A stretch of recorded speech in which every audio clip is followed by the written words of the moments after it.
जय जय श्री सत्यनारायण भगवान। आप सभी को पूर्णिमा तिथि की ढेर सारी शुभकामनाएं। पूर्णिमा के दिन सुनी जाने वाली श्री सत्यनारायण भगवान व्रत कथा यानी जो भी भक्त पूर्णिमा के दिन श्री सत्यनारायण व्रत करते हैं उन सभी को संपूर्ण सत्यनारायण व्रत कथा अवश्य सुननी चाहिए। तो आइए आज हम आपको इस वीडियो में सुनाएंगे श्री सत्यनारायण भगवान की संपूर्ण व्रत कथा। तो आपसे अनुरोध है वीडियो को पूरा देखिए। आइए भक्तों शुरू करते हैं। पौराणिक कथा के अनुसार एक समय नैमिषारण्य तीर्थ में शौनक आदि 88,000 ऋषियों ने श्री सूत जी महाराज से कहा, हे प्रभु, इस कलयुग में वेद विद्या रहित मनुष्यों को प्रभु भक्ति किस प्रकार मिलेगी और उनका उद्धार कैसे होगा। हे मुनि श्रेष्ठ, कोई ऐसा तप कहिए जिससे थोड़े समय में पुण्य प्राप्त होवे और मनोवांछित फल मिल जावे। ऐसी कथा को सुनने की हमारी बहुत तीव्र इच्छा है। सर्वशास्त्र ज्ञाता सूत जी महाराज बोले, हे वैष्णवों में पूज्य, आप सभी ने प्राणियों की हित की बात पूछी है, इसलिए मैं एक श्रेष्ठ व्रत को आप लोगों को बताऊंगा जिससे नारद जी लक्ष्मी नारायण जी से पूछा था और लक्ष्मीपति ने मुनि श्रेष्ठ नारद जी से कहा था, आप इसे ध्यान से सुनिए। एक समय की बात है, योगी राज नारद जी दूसरों की हित की चिंता के लिए अनेकों लोकों में घूमते हुए मृत्यु लोक आ पहुँचे। यहाँ पर उन्होंने अनेक योनियों में जन्मे प्राय सभी मनुष्यों को अपने कर्मों द्वारा अनेकों दुखों से पीड़ित देखा। उनका दुख देख नारद जी सोचने लगे कि कैसा यत्न किया जाए जिसके करने से निश्चित रूप से मानव के दुखों का अंत हो जाए। इसी विचार पर मनन करते हुए वह विष्णु लोक में गए। वहां देवों के इष्ट भगवान श्री नारायण की स्तुति करने लगे। स्तुति करते हुए नारद जी बोले, हे भगवान, आप अत्यंत शक्ति से संपन्न हैं। मन तथा वाणी भी आपको नहीं पा सकती है। आपका यदि मद तथा अंत नहीं है।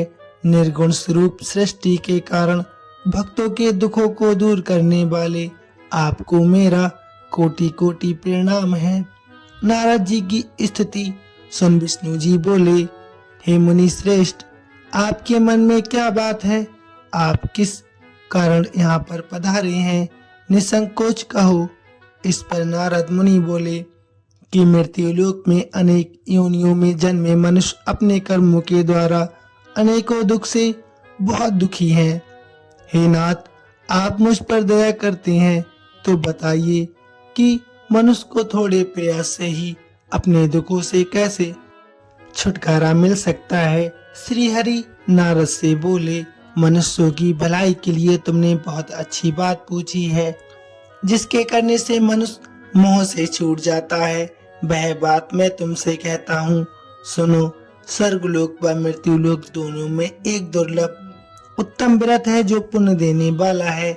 आज प्रेम वश होकर मैं तुमसे कहता हूँ, श्री सत्यनारायण भगवान का ये व्रत अच्छी तरह विधान पूर्वक करके मनुष्य तुरंत ही यहाँ सुख भोग कर मरने पर मोक्ष पा सकता है।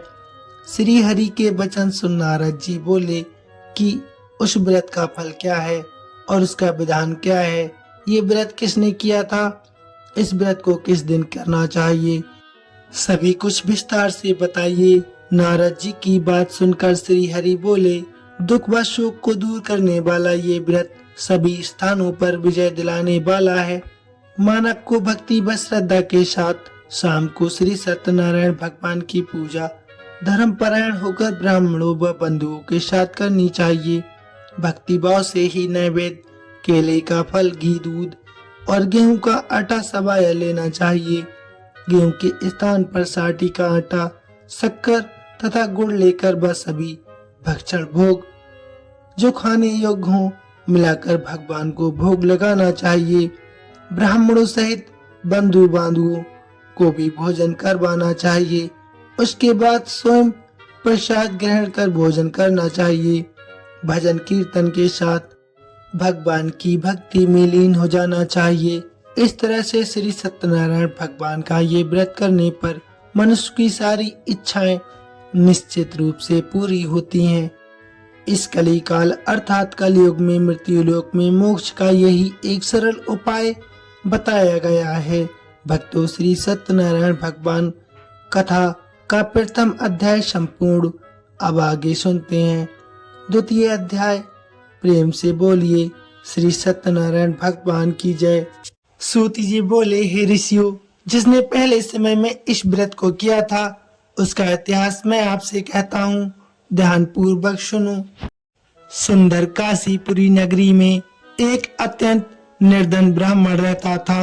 वह भूख प्यास से परेशान धरती पर घूमता रहता था।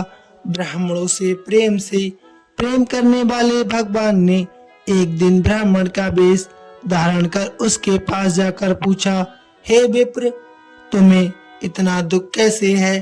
तुम पृथ्वी पर क्यों घूम रहे हो? दीन ब्राह्मण बोला, मैं बहुत निर्धन ब्राह्मण हूँ, भिक्षा के लिए धरती पर घूमता हूँ। हे भगवान, यदि आप इसका कोई उपाय जानते हो तो अवश्य मुझे बताइए। वृद्ध ब्राह्मण ने कहा कि सत्यनारायण भगवान मनोवांछित फल देने वाले हैं, इसलिए तुम उनका पूजन करो। इसे करने से मनुष्यों को सभी दुख और पाप से मुक्ति मिलती है। वृद्ध ब्राह्मण बनकर आए सत्यनारायण भगवान उस निर्धन ब्राह्मण को व्रत का सारा विधि विधान बताकर अंतर्ध्यान हो गए। ब्राह्मण ने मन ही मन सोचने लगा कि जिस व्रत को वृद्ध ब्राह्मण करने को कह गया है मैं उसे जरूर करूंगा। ये निश्चय करने के बाद उसे रात में नींद नहीं आई। वह सवेरे उठकर सत्यनारायण भगवान के व्रत का निश्चय कर भिक्षा के लिए चला गया। उस दिन निर्धन ब्राह्मण को भिक्षा में बहुत सा धन मिल गया, जिससे उसने बंधु बांधुओं के साथ मिलकर श्री सत्यनारायण भगवान का व्रत संपन्न किया। व्रत संपन्न करने के बाद निर्धन ब्राह्मण सभी दुखों से छूट गया और अनेक प्रकार की संपत्तियों से युक्त हो गया। उसी समय से ये ब्राह्मण हर माह इस व्रत को करने लगा। इस तरह से सत्यनारायण भगवान के व्रत को जो मनुष्य करेगा वह सभी प्रकार के पापों से छूटकर मोक्ष को प्राप्त होगा। जो मनुष्य इस व्रत को करेगा वह भी सभी दुखों से मुक्त हो जाएगा। सूत जी बोले कि इस तरह से नारद जी से नारायण जी का कहा हुआ श्री सत्यनारायण व्रत को मैंने तुमसे कहा। हे विप्रो, मैं अब और क्या बोलूं? ऋषि बोले, हे मुनिवर, संसार में उस विप्र से सुनकर किस किस ने इस व्रत को किया, हम सब इस बात को सुनना चाहते हैं। इसके लिए हमारे मन में श्रद्धा का भाव है। सूत जी महाराज बोले, तो ध्यान से सुनो। एक समय वहीं विप्र धन व ऐश्वर्य के अनुसार अपने बंधु बांधुओं के साथ इस व्रत को करने को तैयार हुआ। उसी समय एक लकड़ी बेचने वाला बूढ़ा आदमी वहां पर आया और लकड़ियां बाहर रखकर अंदर ब्राह्मण के घर में गया। प्यास से दुखी वह लकड़हारा उनके व्रत करते देख विप्र को नमस्कार कर पूछने लगा कि आप ये क्या कर रहे हैं तथा इसे करने से क्या फल मिलेगा, कृपया मुझे भी बताइए। ब्राह्मण ने कहा, सब मनोकामनाओं को पूर्ण करने वाला ये श्री सत्यनारायण भगवान का व्रत है। इनकी कृपा से ही मेरे घर में धन धान की आदि वृद्धि होती है। विप्र से सत्यनारायण व्रत के बारे में जानकर लकड़हारा बहुत प्रसन्न हुआ। चरणामृत लेकर प्रसाद खाकर अपने मन में विचार करके अपने घर चला गया और उसने संकल्प किया कि आज लकड़ी बेचने से जो भी धन मिलेगा उसी से श्री सत्यनारायण भगवान का ये उत्तम व्रत मैं अवश्य करूंगा। मन में इस विचार को लेकर बूढ़ा आदमी सिर पर लकड़ियां रखकर उस नगर में बेचने गया जहां धनी लोग ज्यादा रहते थे। उस नगर में उसे अपनी लकड़ियों के दाम 4 गुना ज्यादा प्राप्त हुए। बूढ़ा प्रसन्नता के साथ ज्यादा दाम लेकर केले, शक्कर, घी, दूध, दही और गेहूं का आटा आदि सत्यनारायण भगवान के व्रत की सामग्री घर लेकर आ गया। वहां उसने अपने बंधु बांधवों को बुलाकर विधि विधान से सत्यनारायण भगवान का पूजन और व्रत किया। इस व्रत के प्रभाव से वह बूढ़ा लकड़हारा धन, पुत्र आदि से युक्त होकर संसार के समस्त सुख भोग कर अंतकाल में वह श्री हरि के वैकुंठ धाम चला गया। भक्तों, दूसरा अध्याय संपूर्ण। प्रेम से बोलिए श्री सत्यनारायण भगवान की जय। आइए अब सिमरन करते हैं श्री सत्यनारायण भगवान कथा का अध्याय तृतीय। भक्तों, प्रेम से और सच्ची भावना से हमें श्री सत्यनारायण व्रत कथा को संपूर्ण ही सुनना चाहिए। तो आपसे अनुरोध है कि आप संपूर्ण ही कथा सुने। आइए भक्तों, शुरू करते हैं। सूत जी महाराज बोले, श्रेष्ठ मुनियों, अब आगे की कथा मैं तुमसे और कहता हूँ। पहले समय की बात है, उल्का मुख नाम का एक बुद्धिमान राजा रहता था। वह सतवक्ता और जितेंद्रिय था। प्रतिदिन देव स्थानों पर जाता और निर्धनों को धन दान करता था, उनके कष्ट भी दूर करता था। उसकी पत्नी कमल के समान मुख वाली सती साध्वी थी। भद्रशिला नदी के तट पर उन दोनों ने श्री सत्यनारायण भगवान का व्रत किया। उसी समय एक साधु वैश्य आया उसके पास व्यापार करने के लिए। उसके पास बहुत सा धन था। राजा को व्रत करते देखकर वह विनय के साथ पूछने लगा, हे राजन, भक्ति भाव से पूर्ण होकर आप ये क्या कर रहे हैं? मैं सुनने की इच्छा बहुत रखता हूँ, आप कृपा करके मुझे बताइए। राजा बोला, हे साधु, अपने बंधु बांधवों के साथ पुत्र आदि प्राप्ति के लिए एक महाशक्तिमान श्री सत्यनारायण भगवान का व्रत व पूजन कर रहा हूँ। राजा के वचन सुन साधु आदर से बोला, हे राजन, इस व्रत का मुझे सारा विधान बता दीजिए। आपकी कथा अनुसार मैं इस व्रत को अवश्य करूंगा। मेरी भी कोई संतान नहीं है और इस व्रत को करने से निश्चित रूप से मुझे संतान की प्राप्ति होगी। राजा से व्रत का सारा विधान सुन व्यापार से निर्भत होकर वह अपने घर गया। साधु वैश्य ने अपनी पत्नी को संतान देने वाले इस व्रत का वर्णन कह सुनाया और कहा कि जब मेरी कोई संतान होगी तब मैं इस व्रत को अवश्य करूंगा। साधु ने इस तरह के वचन अपनी पत्नी लीलावती से कहे। एक दिन लीलावती पति के साथ आनंदित हो सांसारिक धर्म में प्रवृत्त होकर सत्यनारायण भगवान की कृपा से गर्भवती हो गई। 10वें महीने में उसके गर्भ से एक सुंदर कन्या ने जन्म लिया। दिनों दिन वह ऐसे बढ़ने लगी कि जैसे शुक्ल पक्ष का चंद्रमा बढ़ता है। माता पिता ने अपनी कन्या का नाम कलावती रखा। एक दिन लीलावती ने मीठे शब्दों में अपने पति को याद दिलाया कि आपने श्री सत्यनारायण भगवान के जिस व्रत को करने का संकल्प किया था उसे करने का समय आ गया है। आप इस व्रत को करिए। साधु बोला, हे प्रिय, इस व्रत को मैं उस समय करूंगा जब अपनी पुत्री का मैं विवाह करूंगा। इस प्रकार अपनी पत्नी को आश्वासन देकर वह नगर को चला गया। कलावती पिता के घर में रहे। दिनों दिन बड़ी होने लगी। साधु ने एक बार नगर में अपनी कन्या को सखियों के साथ देखा तो तुरंत ही दूत को बुलाया और कहा कि मेरी कन्या के योग वर देखकर आओ। साधु की बात सुनकर दूत कंचन नगर में पहुंचा। वहां पर देखभाल करने के बाद लड़की के योग्य बालिक पुत्र को ले आया। योग्य लड़के को देख साधु ने बंधु बांधवों को बुलाकर अपनी पुत्री का विवाह कर दिया। लेकिन दुर्भाग्य की बात है कि साधु ने अभी भी सत्यनारायण भगवान का व्रत नहीं किया। इस पर श्री भगवान क्रोधित हो गए और श्राप दिया कि साधु को अत्यधिक दुख मिले। अपने कार्य में कुशल साधु बनिया जमाई को लेकर समुद्र के पास स्थित होकर रत्नासारपुर नगर में गया। वहां जाकर दामाद ससुर दोनों मिलकर चंद्रकेतु राजा के नगर में व्यापार करने लगे। एक दिन भगवान सत्यनारायण की माया से एक चोर राजा का धन चुराकर भाग रहा था। उसने राजा के सिपाहियों को अपने पीछे आते देखकर वह धन वहां रख दिया जहां पर साधु अपने जमाई के साथ ठहरा हुआ था।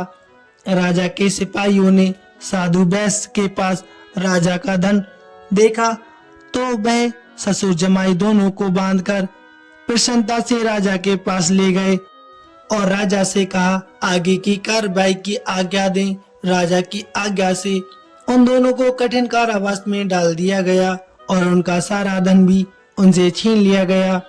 श्री सत्यनारायण भगवान के श्राप से साधु की पत्नी बहुत दुखी हो गई। घर में जो धन रखा था उसे चोर चुरा कर ले गए। शारीरिक तथा मानसिक पीड़ा व भूख प्यास आदि से दुखी होकर अन्न की चिंता में कलावती एक ब्राह्मण के घर गई।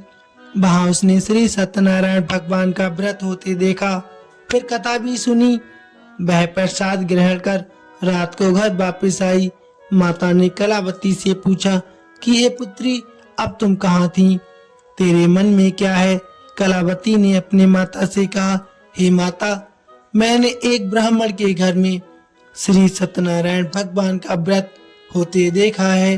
कन्या के वचन सुन लीलावती भगवान के पूजन की तैयारी करने लगी।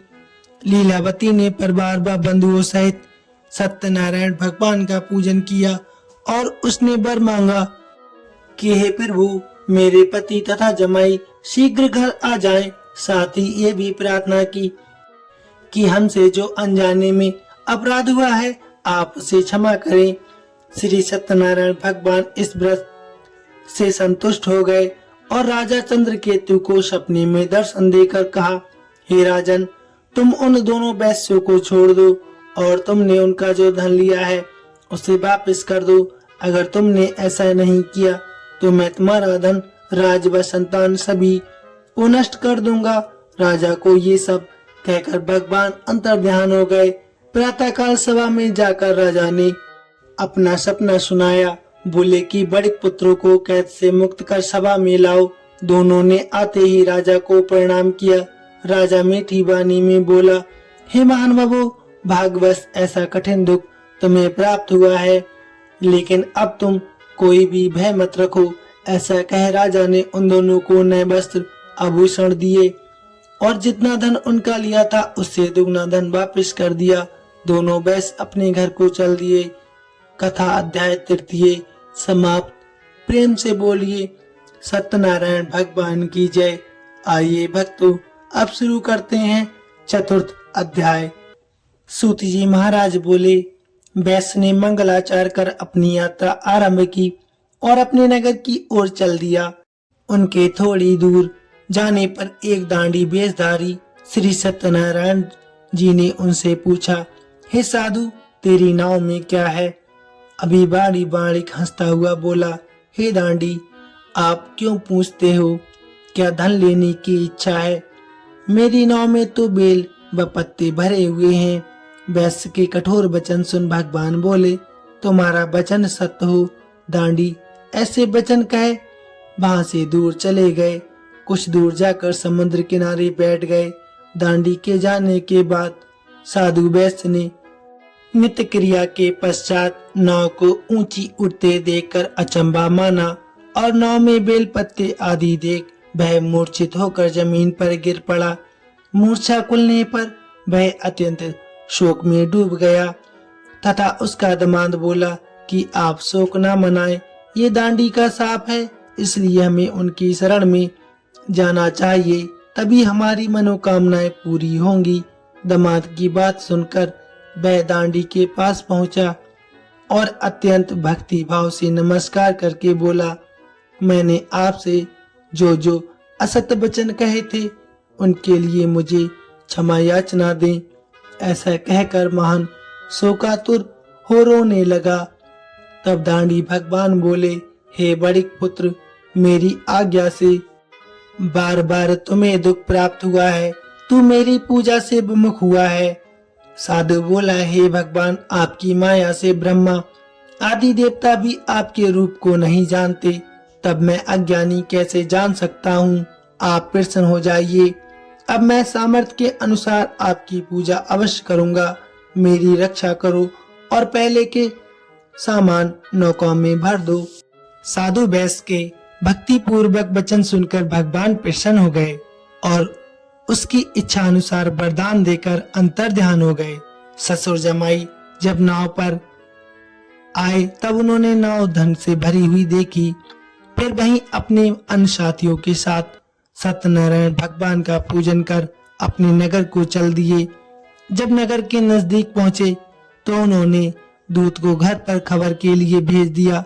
दूत साधु की पत्नी को प्रणाम कर कहता है कि आपके पति और दामाद नगर के निकट आ गए हैं। दूत की बात सुन साधु की पत्नी लीलावती ने बड़े हर्ष के साथ सत्यनारायण भगवान का पूजन कर अपनी पुत्री कलावती से कहा कि मैं अपने पति के दर्शन को जाती हूँ, तू कार्य पूर्ण कर शीघ्र आ जाना। माता के ऐसे वचन सुन कलावती जल्दी में प्रसाद छोड़कर अपने पति के पास चली गई। प्रसाद की अवज्ञा के कारण श्री सत्यनारायण भगवान जी बहुत रुष्ट हो गए और नाव सहित उसके पति को पानी में डुबो दिया।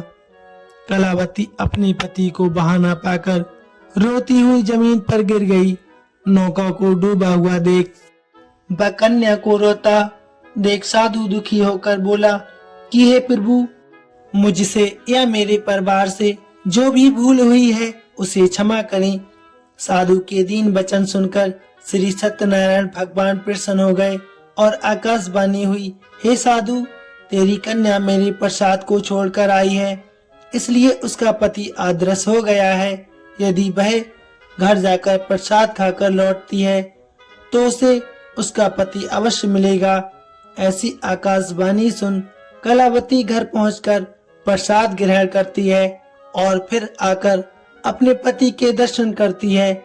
उसके बाद साधु अपने बंधु बांधवों सहित श्री सत्यनारायण भगवान की विधि विधान से पूजन करता है तथा इस लोक से सुख भोग कर वह अंत में स्वर्ग को जाता है। चतुर्थ अध्याय संपूर्ण। प्रेम से बोलिए श्री सत्यनारायण भगवान की जय। आइए भक्तों, अब सुनते हैं पंचम अध्याय। सूत जी महाराज बोले, हे ऋषियों, मैं और भी एक कथा आपको सुनाता हूँ, उसे भी ध्यान पूर्वक सुनो। प्रजा पालन में लीन तुंगध्वज नाम का एक राजा था। उसने भी भगवान का प्रसाद त्याग कर बहुत ही दुख सहन किया। एक बार वन में जाकर वन पशुओं को मार कर वह एक पेड़ के नीचे आ गया। वहां उसने ग्वालों को भक्ति भाव से अपने बंधुओं सहित सत्यनारायण भगवान का पूजन करते देखा। अभिमान बस राजा ने उन्हें देखकर भी पूजा स्थान में नहीं गया और न ही उसने भगवान को नमस्कार किया। ग्वालों ने राजा को प्रसाद दिया, लेकिन उसने वह प्रसाद नहीं खाया और प्रसाद को वहीं छोड़कर अपने नगर को चला गया। जब वह नगर में पहुंचा तो वहां सब कुछ तहस नहस हुआ। पाया तो वह शीघ्र ही समझ गया कि ये सब भगवान की ही माया है। वह द्वारा ग्वालों के पास पहुंचा और विधि पूर्वक पूजा कर प्रसाद खाया तो श्री सत्यनारायण भगवान की कृपा से सब कुछ पहले जैसे हो गया। दीर्घ काल तक सुख भोगने के बाद मरणोपरांत उसने स्वर्गलोक की प्राप्ति की। जो मनुष्य परम दुर्लभ इस व्रत को करेगा तो भगवान सत्यनारायण की अनुकंपा से उसे धन दान की प्राप्ति होगी। निर्धन धनी हो जाता है और भय मुक्त हो जीवन बिताता है। संतानहीन को संतान प्राप्ति होती है और सारे मनोरथ पूर्ण होने के बाद वह मानव अंतकाल में वैकुंठ धाम को चला जाता है। सूत जी महाराज बोले, जिन्होंने पहले इस व्रत को किया, अब उनके दूसरे जन्म की कथा मैं तुमसे कहता हूँ। वृद्ध सदानंद ब्राह्मण ने सुदामा का जन्म लेकर मोक्ष की प्राप्ति की। लकड़हारे ने अगले जन्म में निषाद बनकर मोक्ष प्राप्त किया। उल्का मुख नाम का राजा दशरथ होकर बैकुंठ को चला गया। साधु नाम के वैश्य ने मोरध्वज बनकर अपने पुत्र को आरे से चीरकर मोक्ष पाया। महाराज तुंगध्वज ने स्वयंभू होकर भगवान में भक्ति युक्त हो कर्म कर मोक्ष प्राप्त किया। भक्तों, पंचम अध्याय संपूर्ण। प्रेम से बोलिए श्रीमन नारायण नारायण, भजमन नारायण नारायण। श्री सत्यनारायण भगवान की जय। संपूर्ण कथा का अनुसरण करने वाले सभी भक्तों को श्री हरि श्री सत्यनारायण भगवान की असीम कृपा प्राप्त हो। वीडियो कैसी लगी प्लीज कमेंट में अवश्य बताइए।